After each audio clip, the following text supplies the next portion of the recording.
nosotras es lo que les permite hacer esta distinción en el diagnóstico diferencial, pero para efectos del tratamiento, más allá de la carbamazepina, no tiene ningún efecto y eso es increíble, ¿no? Entonces yo no estoy diciendo que no hay que seguir el diagnóstico, digo que el diagnóstico se puede establecer al último, ya que fuiste, digamos, como decantando la relación y los deciles del paciente, porque aquí el punto, cuando digo también que hay que escuchar al paciente, ojo, no estoy diciendo que si el paciente dice, por ejemplo, otro paciente en otro tipo de consulta, que te dice, no, bueno, es que mi conflicto es porque me quiero casar, ¿no? Y que sesiones más tarde llegue y te diga, no, es que no me quiero casar. Ah, no, ahora se casa porque usted dijo que se casaba, ¿no? No estoy hablando de eso, ¿me explico? O sea, cuando se habla de que el paciente se tiene que hacer cargo, se tiene que ser responsable, lo que dice, no estamos hablando de eso, estamos hablando de esa capacidad que tiene para decir, para hablar, para enunciar cosas. Ese es el punto de esto, ¿sí? Pero sí, evidentemente el diagnóstico tiene que establecer, porque los diagnósticos te sirven como hipótesis de trabajo que uno tiene que ir trabajando o descartando, no hay que casarse con ello. ¿Alguna otra pregunta?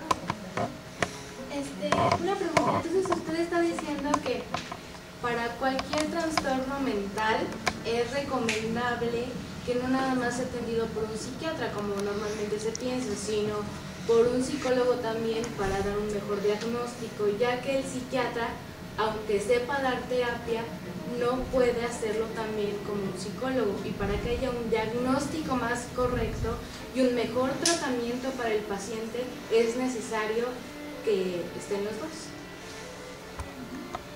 Sí, y bueno, tampoco dije que los psiquiatras supieran lo que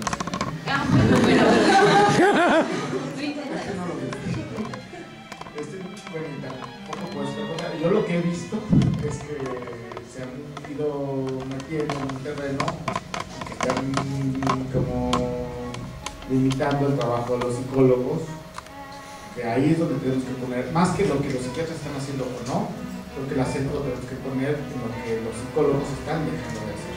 Ese es el punto importante que yo quería resaltar, ¿no? Sí, me parece que en los más de los casos, si uno logra tener una... Es que de verdad, yo podría decirte, quizá me exceda, pero en más de un 90% de los casos, los psiquiatras terminan por pedirle algún tipo de intervención a los psicólogos, de cualquier tipo, desde que les hagan las pruebas psicométricas, desde que le hagan alguna valoración, desde que los mandan con los psicólogos. Y estoy hablando de niños, adolescentes, adultos, ¿no? Pero eso es otra cosa interesante, que el psicólogo de pronto se convierte en el ayudante del psiquiatra, ¿no? En el ayudante del psiquiatra en el sentido que el psiquiatra dice, háganle pruebas psicométricas a este paciente, y a veces los psicólogos entran ciegamente a hacer las pruebas sin ni siquiera darse cuenta, o sin ni siquiera valorar si el paciente está en condiciones de que se le aplican las pruebas, una, o dos, de que las pruebas que el psiquiatra está pidiendo sea viable aplicárselas a ese paciente. Entonces, yo no estoy diciendo que no le hagamos caso ni que nos... No, nada más creo que sí hay que tener mucho cuidado con el campo de aplicación en el que los psicólogos se tienen que mover y se pueden mover, ¿no? Que es muy serio. Y insisto, también, los más de los casos, el psiquiatra terminará, además del medicamento, solicitando que haya algún tipo de intervención de parte del psicólogo. Eso era quizás de unos 10 años para atrás. De 10 años para acá, yo he visto mucho como el psiquiatra justo ya no hace tanto eso, sino trata de abordar él al paciente más allá de la farmacología, ¿no? Y eso también es muy lamentable, sobre todo a propósito del caso, lo que vamos ahorita de los diagnósticos, en los casos con niños. Los niños que diagnostican como autistas o los niños que diagnostican como trastorno por déficit de atención, yo puedo de verdad asegurar que los más de los casos en los que estamos hablando de trastorno por déficit de atención no se trata de un trastorno por déficit, se trata de otra cosa, ¿no?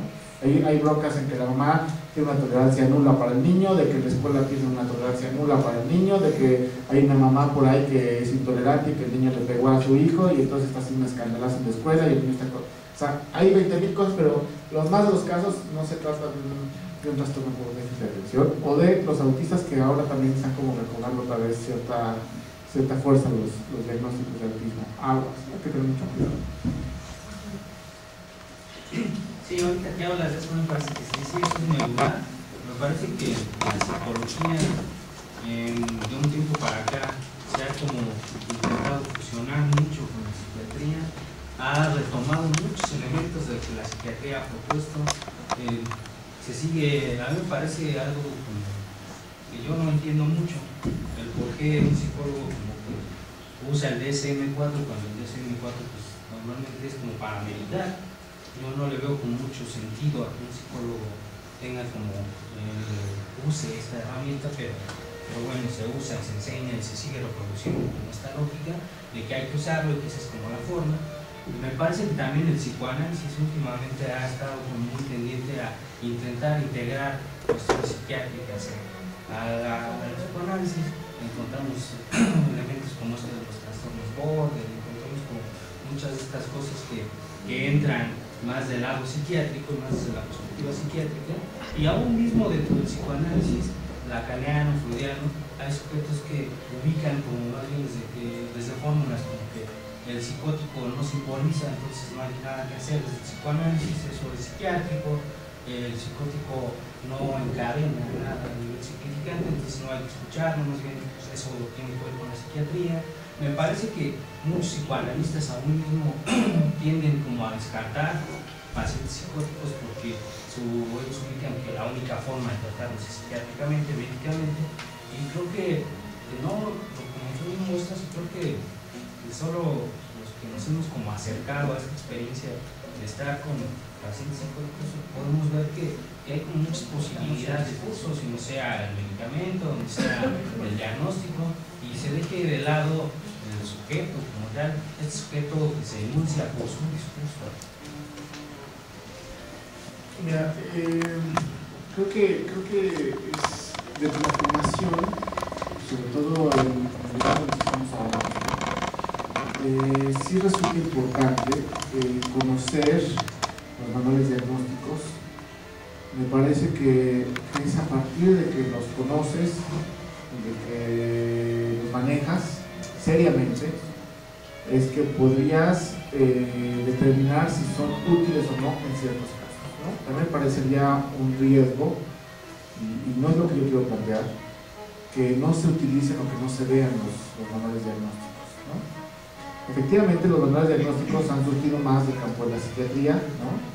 Uno de la psiquiatría americana y otro de la CIE-10, ¿no? De la OMS.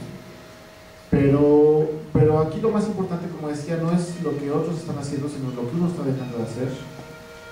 Y ahí es donde creo que hay que abocarse mucho a hacer una formación seria, a demandarle, en este caso por ejemplo a la escuela, que el discurso sea sólido, que los maestros estemos preparados y actualizados, ¿no? Y bueno, ya el camino que uno vaya tomando, pues entonces ahí ya uno puede ir distinguiendo lo que sí, lo que no.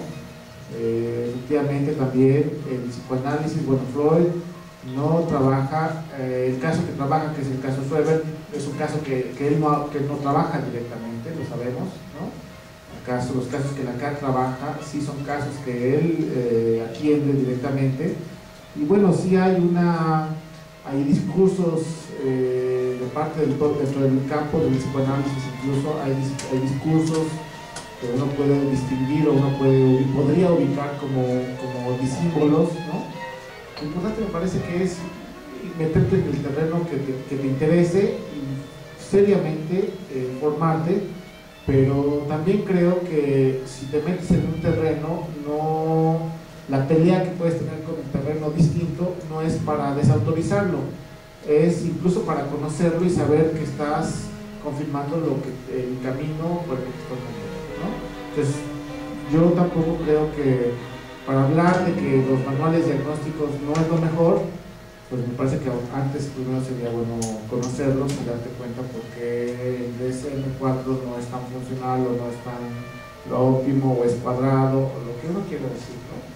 Pero antes habría que ir a ellos, ¿no?